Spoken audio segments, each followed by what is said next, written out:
যদি আমাদেরকে নির্বাচিত করে এই বাংলাদেশে আগামী দিনে কাদিয়ানীরা অমুসলিম ঘোষিত হবে ইনশাআল্লাহ।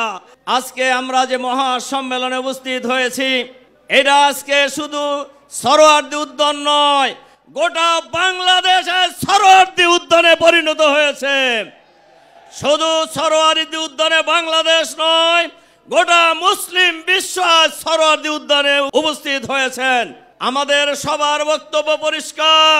আল্লাহ বলেছেন মুহাম্মদুর রাসূলুল্লাহ সাল্লাল্লাহু আলাইহি সাল্লাম শেষ নবী।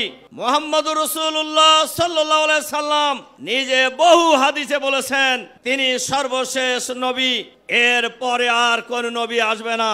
ওয়ালটন এসি এক্সচেঞ্জ অফারে এখন যে কোনো ব্র্যান্ডের পুরাতন এসি বদলে নতুন ওয়ালটন এসিতে উপভোগ করুন 25% ছাড়। Walton air conditioner, comfort without compromise. সুতরাং এর বাইরে যারা চিন্তা করে তারা কেউই মুসলমান হতে পারে না, সবাই অমুসলিম। আমরা যদি এই বাংলাদেশে জনগণ যদি আমাদেরকে নির্বাচিত করে এই বাংলাদেশে আগামী দিনে কাদিয়ানীরা অমুসলিম ঘোষিত হবে ইনশাআল্লাহ। সংগ্রামী ভাই এবং বন্ধুগণ, কাজে এই অমুসলিমের ব্যাপারে, কাদিয়ানীদেরকে অমুসলিম ঘোষণার ব্যাপারে কারোর কোনো দ্বিমত নেই। আসুন আমরা সবাই মিলে এই আন্দোলনকে আরো জোরদার করি। বাংলাদেশ জিন্দাবাদ। খতমে নবুয়তের আন্দোলন বিজয়ী হোক।